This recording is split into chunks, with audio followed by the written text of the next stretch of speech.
Hürmetli vatandaş, bugünkü leksiyonlarımızda başlayımız. Yani bugünkü vaziyetimiz leksiyada size gacırız. Washington'dan sözleyimiz. Bugün çislağa 2024 yıl 4. ayının 19. günü hepteki cüme vatandaş. Bugünkü vaziyetimizden aytganda mundaq. Çünkü Kom Partiyası Tibet ve Şinjan'ı zepte boysundurup yoki tajovuz qilib boysundurup zor ziyon tortdi. Jonlanning nazari 4. ayının 19. günü yutib. Jonlan efendining bu sözünü anlap baktım. Onun bir taraftan 50% to'g'ri, 50% endi yüzden köz qarışı deyli.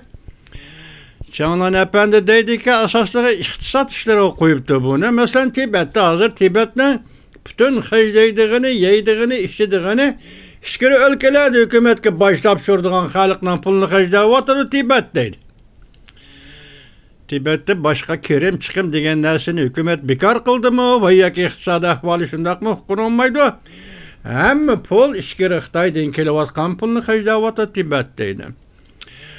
Mustamlik Uyg'uristonda 30% atrofida moliyani o'zi qamdaydi deydi. Qalğanları umumiyan şunaqla işkiri Xitoydan kelayotgan moliya bilan beqiyotidi deydi.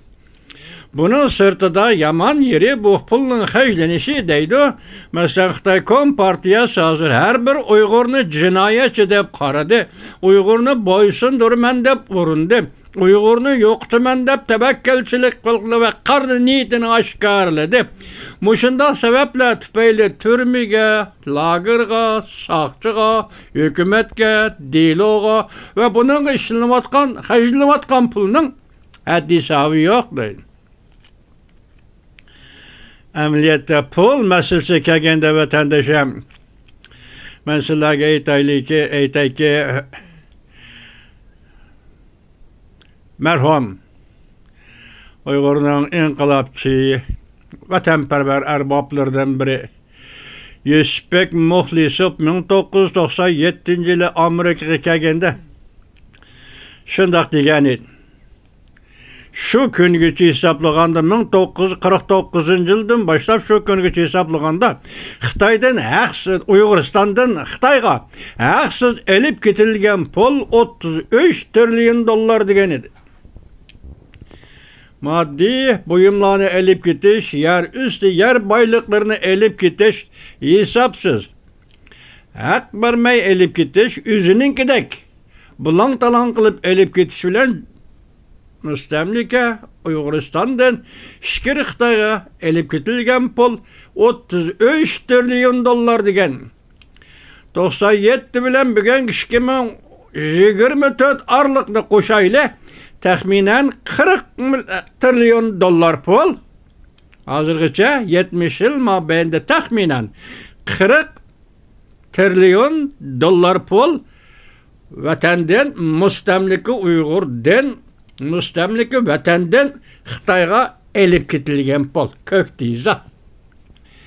Deyishki bunu da vatandoshim. 40 trilyon dollar. Bunu Jonlan efendi bu hesabını çıkarmaydigan o'xshaydi. Yana birisi mush arliq isim kelgandi men deb yaqinda Uyg'ur axborot markazi. Bu yosh bolalar yaxshi ishlayotdi. Yaqinda e'lon qilgan bir xabarda bu yil dedi mu nima dedi 350 milyon kub metr. Mu 350 milyon kub metr tabiiy gazni elib ketdi deydi. Şinjan'ı muşuna elip getirir. Ötkende elektrik energiyanın kömür Şinjan'dan çıkadı, müstemlik Uyg'uristondan çıkadı. Energiya hesabıda elip ketken tok manç kilowatt. Men muşu toğırda vatandaşımmış canlını toğırlap unutup kalıdı eken men köpe geçenler. Men muş toğırda radyoga 2 qatim iltimas qildim. Bu senin kolundan kelidi o. Hazır muhbirlarının seviyesi mi östü, yukarı kötürüldü. Muşundaq ahval aslında sen endi bu malumatını belgende manç tonna kömür ketdi, anç tonna neft ketdi demey. Torbetini açalaysan biz açamayız. Nurgun torbetleri kirememiz, teknikimiz yok vatandaş. Şahsen mening unda texnikam yo'q. Sizlar shuni aqtirib 350 milyon kubmetr gazning xalqaro bozordagi puli, dollar puli bahosi qancha? Xitoyning ichki bozorda puli bahosi qancha? Xitoyning ma'muriy rayonlariga bo'lgan vaqtida, masalan, o'lka darajalik rayonlarga bo'lganda bu gazning puli bahosi qancha? Ko'mirning puli bahosi qancha? Xomnefitning puli bahosi qancha? Mancha million elib ketdi, 10 million elib ketdi degan bu so'zni 5-sinf ma'lumotiga boshlang'ich maktabdan bolalarga aytib beraylik. Şunu sen bunu pulga sundur. Pulga sundurup, dollarga sundurup, mançılık pul ketivatıdı Xitayga diyelesen, senin haber burada. Bulam da Uygur Merkezi Akbarat nima programmasi jiget. Man muşundaq hesaplasanglar, muşundaq buldu. Lekin radio ikki qatim iltimos qildim, radio buni qilmadi. Belki ularning o'zidan maxfiy yoki boshqa spirlar bordi. Bizga ahamiyati yo'q. 350 tonna elib ketdi, 500 kilovat tok elib ketdi, 600 milyon kömürü elib, bunun bizga ahamiyati yo'q. Uyghur uchun anlash uchun mushun dollar qimmati qancha dollar elib ketdi, gapmayadi. Canlının nazariga shuni aytdim. Endi canlının oxirgi chiqargan xulosasi Sovetlar hokimiyatini ağdırgan dünyadaki kança sebeplerden başka. Sovetlar hakimiyetini ağdırgan şu vaxtki Afganistan idi. Yani 1979 yılı Afganistan'a tecavüz kılıp girdi. Rusya Afganistan'a tecavüz kılıp girdi. Sovetlar tecavüz kılıp girdi. Şu uruş tüpeyli Afganistan'ın uruşu tüpeyli Rusya iktisadi cihetten köküm talqan buldu. Yemirilip ketdi deydi. Canlayan ahırda xulos chiqarib, bugungi Tibet, bugungi mustamlika Uyg'uriston ham dal shundoq iqtisodiy jihatda Jungo kompartiyasini og'diradigan Afg'onistondir. Yoki Tibet ikkinchi Afg'oniston, Uyg'uriston uchinchi Afg'onistondir. Sovetlarni Brejnev hokimiyatini og'dirgan Afg'oniston edi. Bugun endi Jungo kompartiyasini ağdırdıgan müstemlik Uyg'uriston ve müstemlik Tibet deydi. Canlının nazarida bugun vatandaş. İkinchisi, ekranda Amerika, Jungo, Janubiy dengizda kuch elishidi. Qil ustida turibotidi. Jungoning bu so'g'isiga raketa bazasini o'rlashtirdi. Hozir bu baza qayerga? Filippinga o'rlashtirildi. 6 ay palta. Raketa bazası Filipin bu devletke uğurlaştırıldı vatandaş. Bu kettima yani bir haber.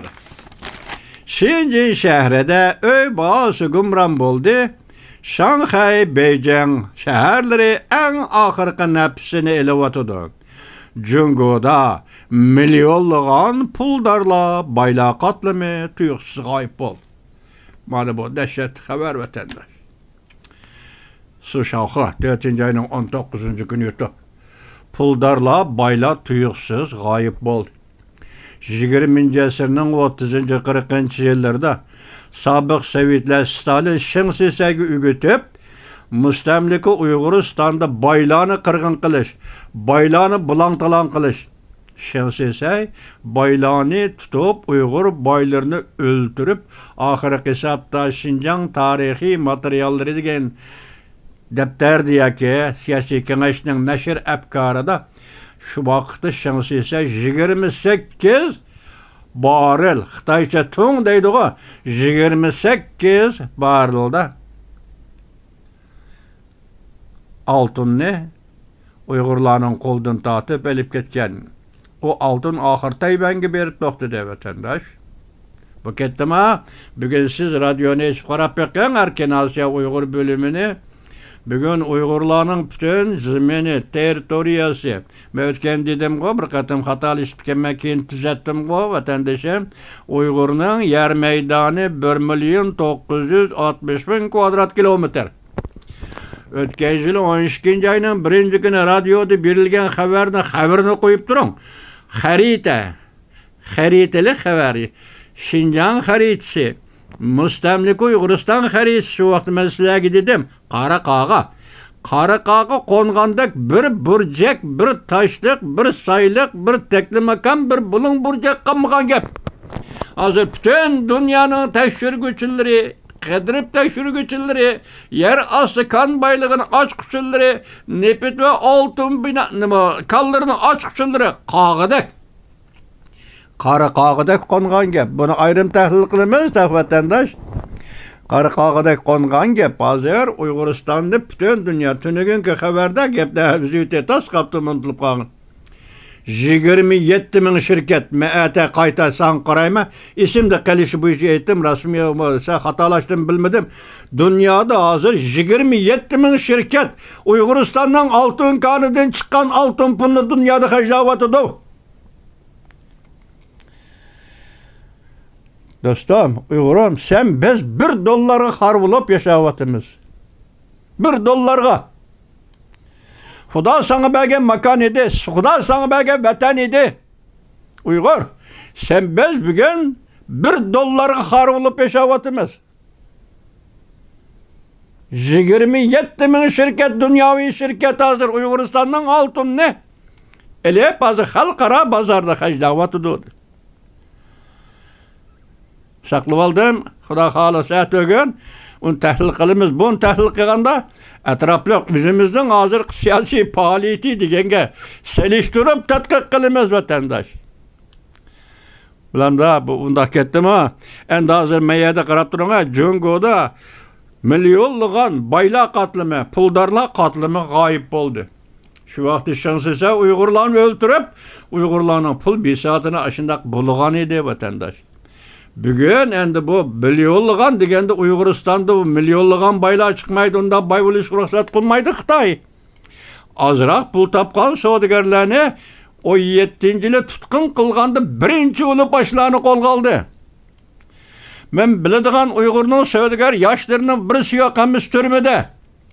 Birinchi bo'lib bosh savdogar yoshlarni, Uyg'ur yoshlarni qo'lga oldi vatandosh. Hozir ularning hayoti qandaq malikida, masalan, hayotmi va yoki ketdimi? Bir Xudo biladi.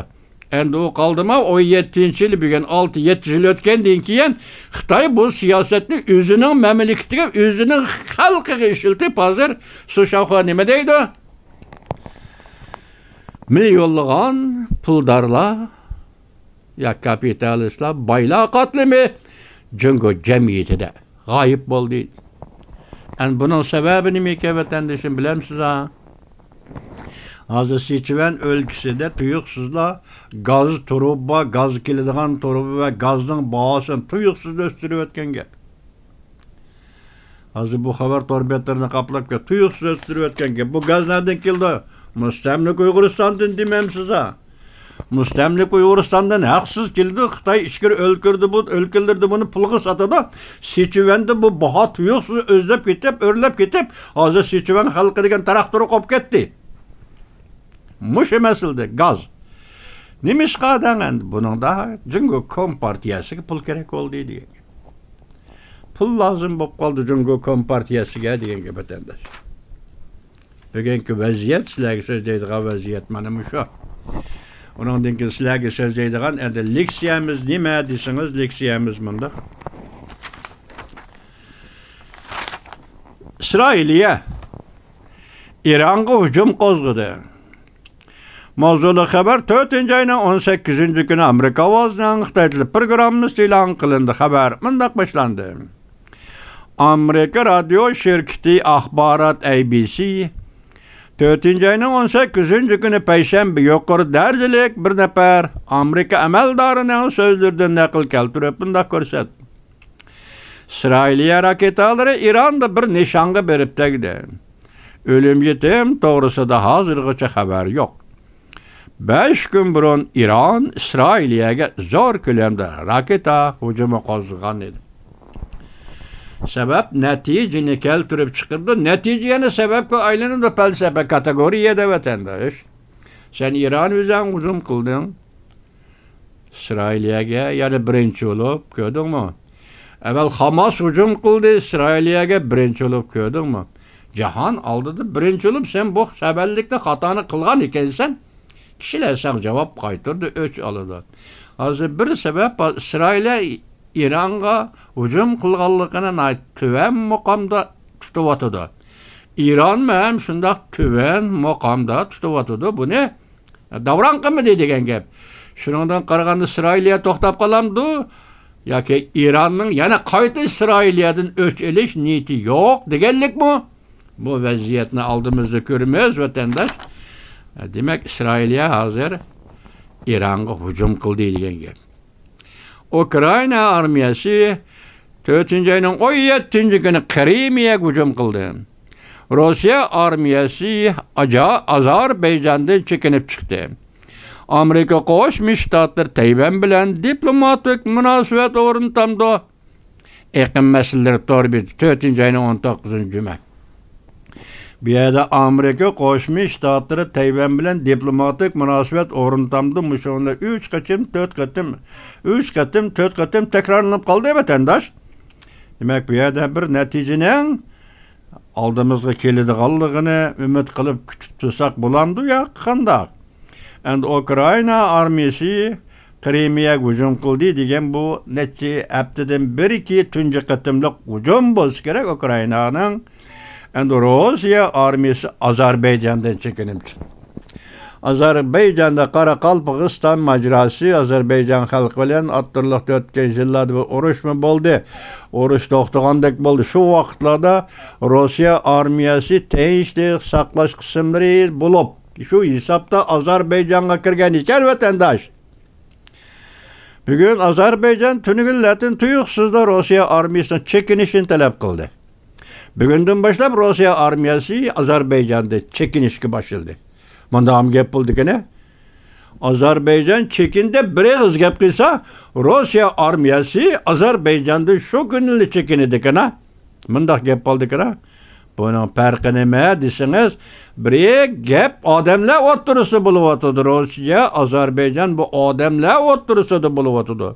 Ikkinchisi Uyg'ur chekindir, askaringni chekindir.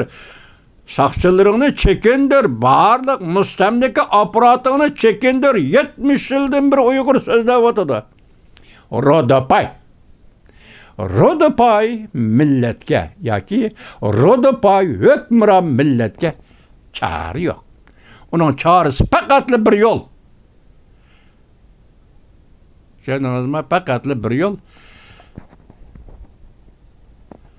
Nima deymiz? Endi Xudo o'zi bir nima deydi. Faqat bir yo'l. Ozarbayjondan Rossiya armiyasi chekindirdi deydi vatanda. Jamponlar nazari. Jampon shunday savol qo'yibdi, agar Amerika Qo'shma Shtatlar Tayvan bilan diplomatik munosabat nasl keltiradigan, o'rnatadigan bo'lsa, bundaq ochiq mevini Reis Xi Jinping chaynab yutalamdi dedi. Reis Xi Jinping jiddiy ishni ching tutadigan bo'ldi. Mutaxassislar Jungo siyosat hokimiyatida biror voqea yuz berishi mumkin. Bunun o'zi nima ekanini 4-ayning 18-kun Jungo nazorat orbiti e'lon qilgan bu xabarda navbat Jungo matbuotlarida xabar e'lon qilingan. Buning mavzusi nima diqqat qiling.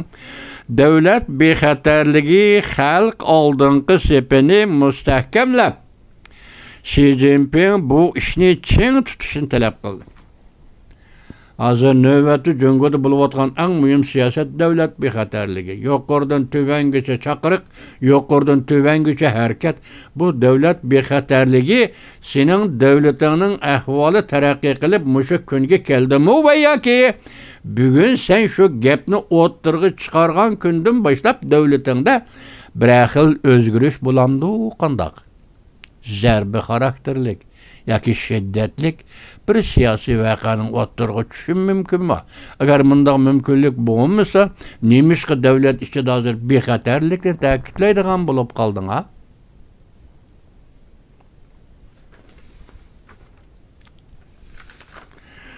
Hozir bu ishlar Cungo'nun gezetleri e'lon qilinishga boshladi. Yuqorqi mavzu Cungo'da matbuotlarda e'lon qilingan gap. Davlat bexatarligi.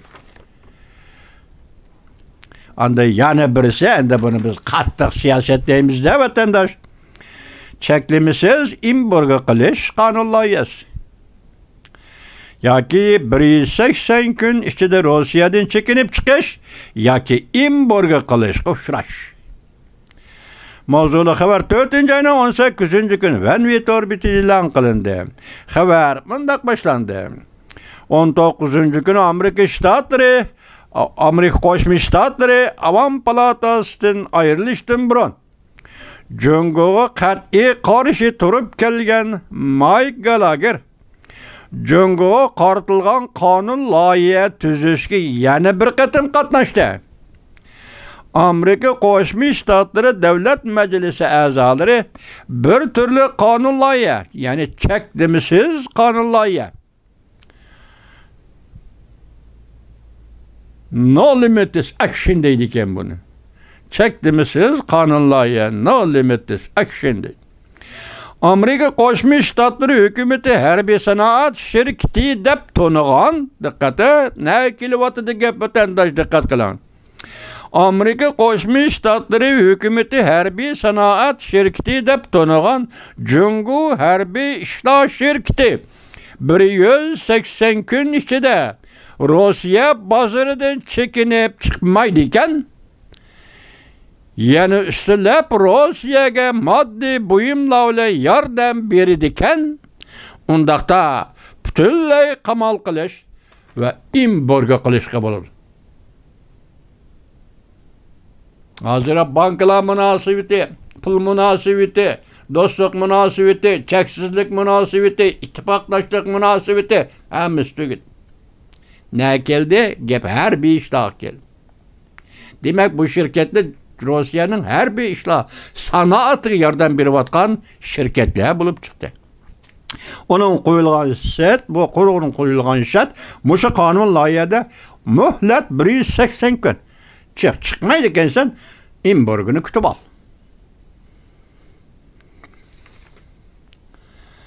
O'xshash yana bu qonun loyihada Amerika Qo'shma Shtatlari prezidentiga har qandaq harbiy ishlar bo'yicha zamonaviy ishga qatnashgan Jungo shirkatlarini importga qilishni qaror qilish huquqi berildi.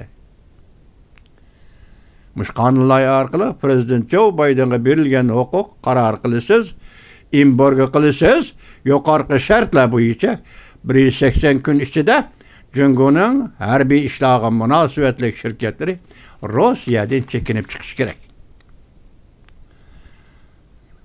Anda oxirida bir cümle keldi. Bu cümle men tushunmay qoldim, vatandosh diqqatchimi?